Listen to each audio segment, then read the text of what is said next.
Dalam dialog bersama kami di program Sindo Prime, Gubernur Nusa Tenggara Timur Emmanuel Melkiades Lakalena mengakui peristiwa meninggalnya murid SD diduga karena depresi akibat kemiskinan telah menampar wajah pemerintah daerah. Ia meminta maaf kepada masyarakat dan berusaha menjadikannya sebagai yang terakhir. Memang saya harus mengatakan terus terang bahwa saya agak juga terlambat mendapatkan data karena informasi dari kabupaten ke kami juga agak terlambat terkait ini.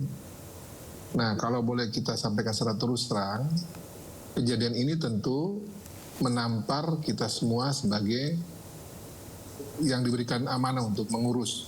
Menampar kita semua, Bapak? Menampar kita semua.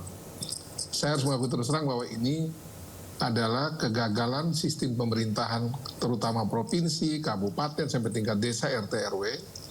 Ini juga kegagalan peran atas sosial yang ada di daerah di sekitar keluarga korban tinggal.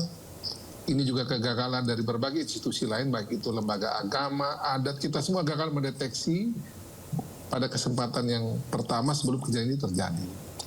Sampai kemudian peristiwa ini muncul dan ini menampar kita semua sebagai yang ditugaskan mengurus masyarakat, mengurus warga negara. Saya berduka betul sejak awal menerima ini dan menyampaikan duka sedalam-dalamnya bagi keluarga korban, dan juga tentunya kami juga mengirimkan juga melalui tim kami yang ada di lapangan. Kami minta juga untuk ke lokasi, bertemu dengan keluarga, bertemu dengan keluarga dan pihak-pihak terkait di sana.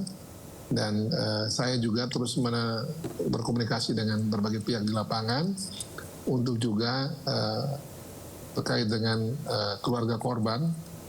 Ibu korban juga tentu saya dengar juga masih sangat terpukul ya. Ibu Maregole itu masih sangat terpukul. Saya pun belum bisa berkomunikasi dengan ibu korban.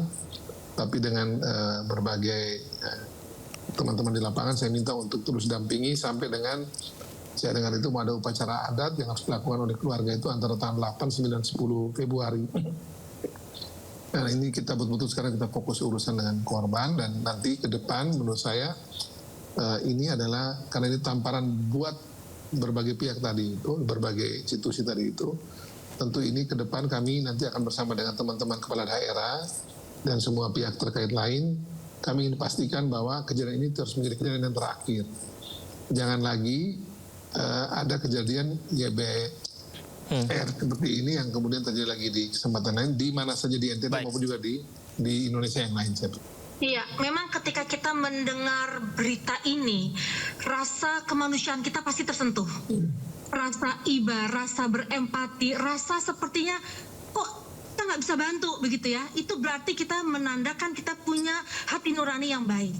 Nah ini yang sebenarnya saya ingin sekali tanamkan juga kepada masyarakat. Kita nggak menunggu pendataan. Perut kita nggak menunggu pendataan. Kebutuhan alat sekolah kita tidak bisa menunggu pemerintah turun, tapi bagaimana kita masyarakat tetangga yang ada di sekitar kita apabila memang kesulitan, mari kita bantu begitu.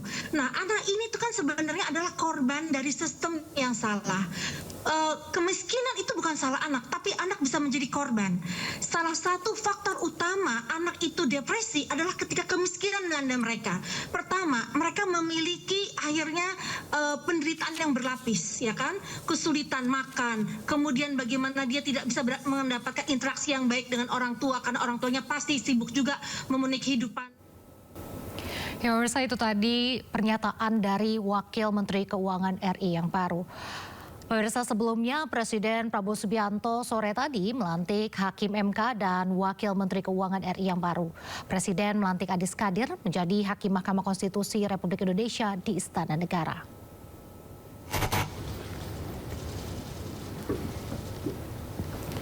Adis Kadir dilantik menjadi Hakim MK menggantikan posisi Profesor Arief Hidayat yang memasuki masa pensiun. Adis Kadir sebelumnya adalah Wakil Ketua DPR RI dari fraksi Partai Golkar. Adis memiliki gelar profesor dan doktor di bidang hukum dan memiliki rekam jejak panjang di ranah legislatif. Menurut Undang-Undang Dasar Republik Indonesia. Presiden Prabowo di kesempatan yang sama juga melantik Wakil Menteri Keuangan Republik Indonesia yang baru, Juda Agung. Yuda Agung dikenal sebagai ekonom senior, lulusan teknologi industri pertanian dan doktor di bidang ekonomi keuangan di Birmingham, Inggris.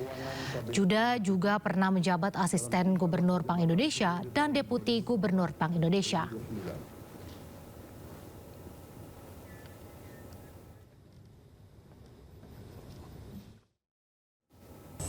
Stabilitas makroekonomi termasuk sustainabilitas dari fiskal. Mungkin intinya itu dari saya. Saya tentu saja sangat sangat gembira ya disambut oleh teman-teman dari keuangan. Ini sesuatu yang luar biasa, semua eselon 1 ada di sini. Terima kasih.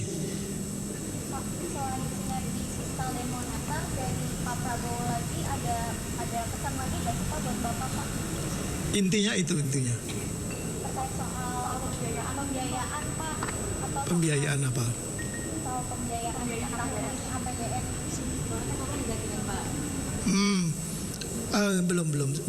Belum sedetail itu. Ya. Cukup ya? Oke, makasih. Makasih.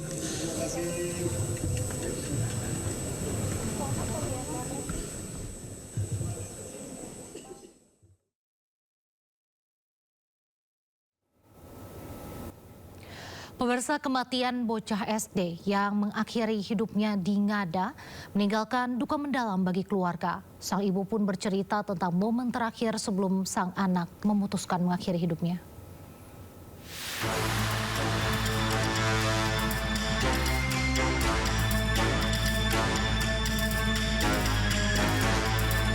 Duka menyelimuti keluarga usai kematian tragis YA. Bocah SD mengakhiri hidup di pohon cengkeh belakang rumah neneknya di Ngada, Nusa Tenggara Timur. Maria Goretti TA, sang ibu, begitu kehilangan anak bungsunya yang sehari-hari selalu ceria. Di hari kejadian, menurut Maria, YA mengeluh pusing tak mau berangkat sekolah. Namun khawatir tertinggal pelajaran, sang ibu memintanya tetap masuk sekolah dan mengantar dengan ojek. Tak disangka siang harinya Maria menerima kabar duka anaknya telah tewas.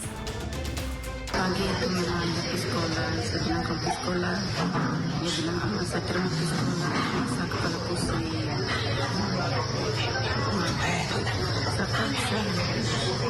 Saya paksa ke sekolah.